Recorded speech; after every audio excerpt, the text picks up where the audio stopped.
Assalamualaikum warahmatullahi wabarakatuh. Halo semuanya, terima kasih telah mengklik video ini. Saya Fiona Febiola dari Pendidikan Bahasa Indonesia Universitas Mahaputra Muhammad Yamin.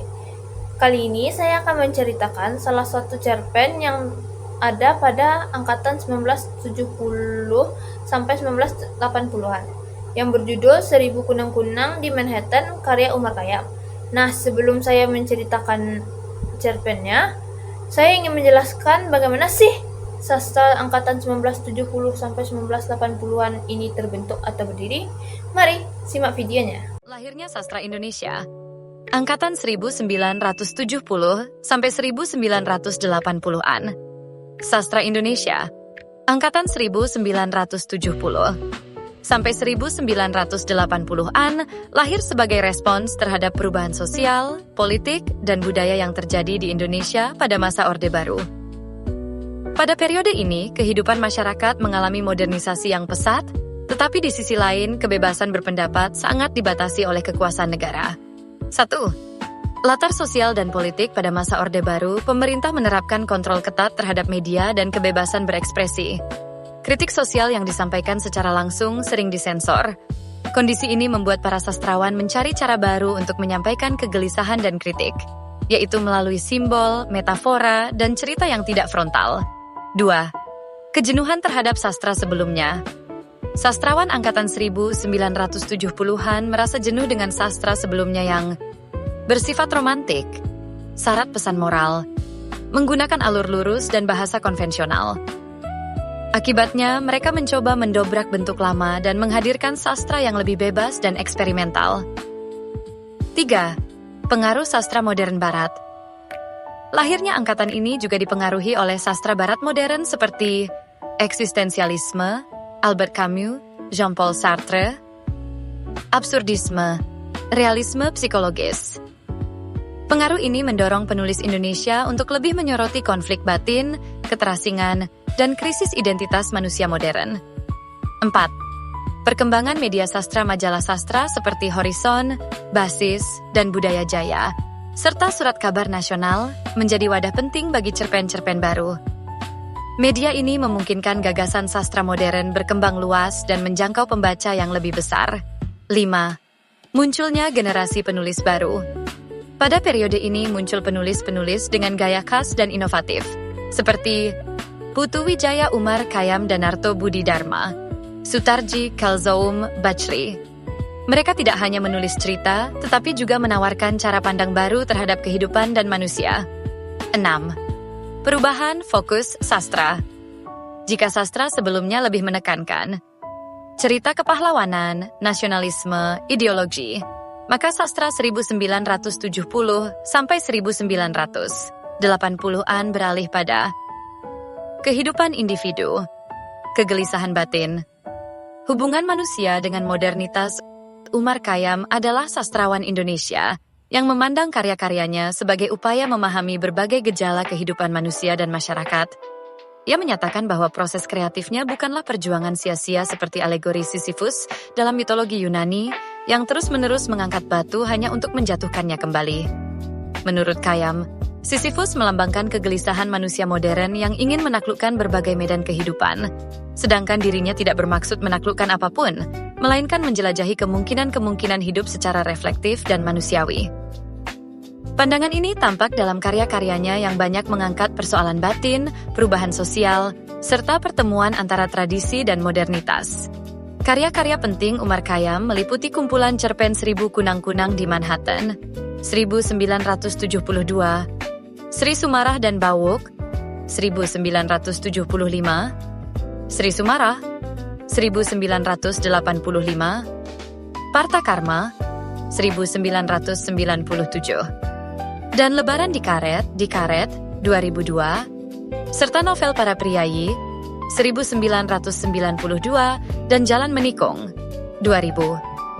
Selain itu, ia menulis esai dan kolom budaya seperti Seni, Tradisi, Masyarakat, 1981, dan Mangan Ora, Mangan Kumpul, 1990. Beberapa cerpennya diterjemahkan ke dalam bahasa Inggris oleh Harry Aveling dan diterbitkan pada tahun 1976. Atas kontribusinya dalam dunia sastra, Umar Khayyam menerima berbagai penghargaan, antara lain hadiah majalah Horizon dan hadiah sastra ASEAN tahun 1987. 1000 kunang-kunang di Manhattan. Umar Khayyam. Mereka duduk bermalas-malasan di sofa. Marno dengan segelas scotch dan Jane dengan segelas martini. Mereka sama-sama memandang keluar jendela. Bulan itu ungu, Marno. Kau tetap hendak memaksaku untuk percaya itu. Ya, tentu saja, kekasihku. Ayolah akui, itu ungu, bukan? Kalau bulan itu ungu, apa pula warna langit dan mendungnya itu? Oh, aku tidak ambil pusing tentang langit dan mendung. Bulan itu ungu. Ungu. Ayolah, bilang ungu. Kuning keemasan. Setan, besok aku bawa kau ke dokter mata. Marno berdiri, pergi ke dapur untuk menambah air serta es ke dalam gelasnya. Lalu dia duduk kembali di sofa di samping Jane. Kepalanya sudah terasa tidak betapa enak. Marno, sayang. Ya, Jane. Bagaimana Alaska sekarang? Alaska? Bagaimana aku tahu? Aku belum pernah ke sana. Maksudku hawanya pada saat ini. Oh, aku kira tidak sedingin seperti biasanya. Bukankah di sana ada summer juga seperti di sini? Mungkin juga. Aku tidak pernah berapa kuat dalam ilmu bumi. Gambaranku tentang Alaska adalah satu padang yang amat luas dengan salju, salju, dan salju. Lalu di sana-sini rumah-rumah orang Eskimo bergunduk-gunduk seperti es krim vanili. Aku kira sebaiknya kau jadi penyair, Jane. Baru sekarang aku mendengar perumpamaan yang begitu puitis. Rumah Eskimo seperti es krim vanili. Tommy, suamiku, bekas suamiku, kau tahu? Maukah kau membikinkan aku segelas? Kau tidak pernah bisa bikin martini. Bukankah kau selalu bingung? Martini itu campuran gin dan vermouth atau gin dan bourbon? Oh, aku harus bikin sendiri lagi ini. Hup. Dengan susah payah Jane berdiri dan dengan berhati-hati berjalan ke dapur. Suara gelas dan botol beradu terdengar berdentang-dentang. Dari dapur bekas suamiku, kau tahu. Marno, darling. Ya, ada apa dengan dia? Aku merasa dia ada di Alaska sekarang. Pelan-pelan Jane berjalan kembali ke sofa. Kali ini duduknya mepet, Marno. Di Alaska. Coba bayangkan. Di Alaska. Tapi minggu yang lalu kau bilang dia ada di Texas atau di Kansas. Atau mungkin di Arkansas. Aku bilang, aku merasa Tommy berada di Alaska. Oh, mungkin juga dia tidak di mana-mana. Marno berdiri, berjalan menuju ke radio lalu memutar knopnya. Diputar-putarnya beberapa kali knop itu hingga mengeluarkan campuran suara-suara yang aneh. Potongan-potongan lagu yang tidak tentu serta suara orang yang tercekik-cekik. Kemudian dimatikannya radio itu dan dia duduk kembali di sofa. Marno manisku. Ya, Jane. Bukankah di Alaska, ya, ada adab menyuguhkan istri kepada tamu? Ya, aku pernah mendengar orang Eskimo dahulu punya adat istiadat begitu. Tapi aku tidak tahu pasti apakah itu betul atau karangan guru antropologi saja. Aku harap itu betul. Sungguh, darling, aku serius. Aku harap itu betul. Kenapa? Sebab aku tidak mau Tommy kesepian dan kedinginan di Alaska. Aku tidak mau. Tetapi bukankah belum tentu Tommy berada di Alaska dan belum tentu pula sekarang Alaska dingin? Jane memegang kepala Marno dan dihadapkannya muka Marno ke mukanya. Mata Jane memandang Marno tajam-tajam. Tetapi aku tidak mau Tommy kesepian dan kedinginan. Maukah kau? Marno diam sebentar. Kemudian ditepuk-tepuknya tangan Jane. Sudah tentu tidak, Jane. Sudah tentu tidak. Kau anak yang manis, Marno. Marno mulai memasang rokok lalu pergi berdiri di dekat jendela. Langit bersih malam itu, kecuali di sekitar bulan. Beberapa awan menggerombol di sekeliling bulan hingga cahaya bulan jadi suram karenanya. Dilongoknannya kepalanya ke bawah dan satu belantara pencakar langit tertidur di bawahnya. Sinar bulan yang lembut itu membuat seakan-akan bangunan-bangunan itu tertidur dalam kedinginan. Rasa senyap dan kosong tiba-tiba terasa merangkak ke dalam tubuhnya. Marno. Ya, Jane. Aku ingat Tommy pernah mengirimi aku sebuah boneka Indian yang cantik dari Oklahoma City beberapa tahun yang lalu. Sudahkah aku ceritakan hal ini kepadamu? Aku kira sudah, Jane. Sudah beberapa kali. Oh. Jane menghirup martininya 4 hingga 5 kali dengan pelan-pelan. Dia sendiri tidak tahu sudah gelas yang keberapa martini dipegangnya itu. Lagi pula tidak seorang pun yang memedulikan. Kau tahu, Marno? Apa? Empire State Building sudah dijual. Ya, aku membaca hal itu di New York Times. Bisakah kau membayangkan punya gedung yang tertinggi di dunia? Tidak? Bisakah kau? Bisa. Bagaimana? Oh, tak tahulah. Tadi aku kira bisa menemukan pikiran-pikiran yang cabul dan lucu. Tapi sekarang tahulah. Lampu-lampu yang berkelipan di belantara pencakar langit yang kelihatan dari jendela mengingatkan Marno pada ratusan kunang-kunang yang suka bertabur malam-malam di sawah mbahnya di desa. Oh, kalau saja apa, kekasihku? Kalau saja ada suara jangkrik mengerik dan beberapa katak menyanyi dari luar sana. Lantas? Tidak apa-apa. Itu kan membuat aku lebih senang sedikit. Kau anak desa yang sentimental. Biar. Marno terkejut karena kata biar itu terdengar keras sekali keluarnya. Maaf, Jane. Aku kira Scotch yang membuat itu. Tidak, sayang. Kau merasa tersinggung. Maaf. Marno mengangkat bahunya karena dia tidak tahu apa lagi yang mesti diperbuat dengan maaf yang berbalas maaf itu. Sebuah pesawat jet terdengar mendesau keras lewat di atas bangunan apartemen Jane.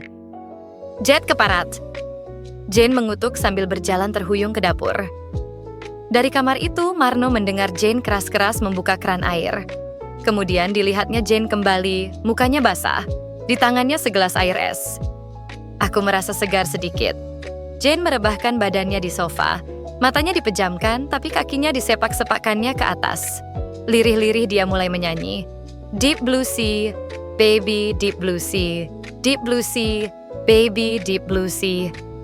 Pernahkah kau punya keinginan, lebih-lebih dalam musim panas begini, untuk telanjang lalu membiarkan badanmu tenggelam dalam sekali di dasar laut yang teduh itu, tetapi tidak mati dan kau bisa memandang badanmu yang tergeletak itu dari dalam sebuah sampan? Oh, maafkan aku kurang menangkap kalimatmu yang panjang itu. Bagaimana lagi, Jane? Oh, lupakan saja. Aku cuma ngomong saja. Deep blue sea, baby. Deep blue sea, baby. Deep blue sea. Marno, ya, kita belum pernah jalan-jalan ke Central Park Zoo, ya? Belum, tapi kita sudah sering jalan-jalan ke parknya. Dalam perkawinan kami yang 1 tahun 8 bulan tambah 11 hari itu, Tommy pernah mengajakku sekali ke Central Park Zoo. Aku ingat kami berdebat di muka kandang kera. Tommy bilang cimpansi adalah kera yang paling dekat kepada manusia. Aku bilang gorila. Tommy mengatakan bahwa sarjana-sarjana sudah membuat penyelidikan yang mendalam tentang hal itu, tetapi aku tetap menyangkalnya karena gorila yang ada di muka kami mengingatkan aku pada penjaga lift kantor Tommy. Pernahkah aku ceritakan hal ini kepadamu? Oh, aku kira sudah, Jane. Sudah beberapa kali. Oh, Marno, semua ceritaku sudah kau dengar semua. Aku membosankan ya, Marno? Membosankan. Marno tidak menjawab karena tiba-tiba saja dia merasa seakan-akan istrinya ada di dekat-dekat dia di Manhattan malam itu. Adakah penjelasannya bagaimana satu bayang-bayang yang terpisah beribu-ribu kilometer bisa muncul begitu pendek? Ayolah, Marno. Kalau kau jujur, tentulah kau akan mengatakan bahwa aku sudah membosankan. Cerita yang itu-itu saja yang kau dengar tiap kita ketemu. Membosankan, ya? Membosankan.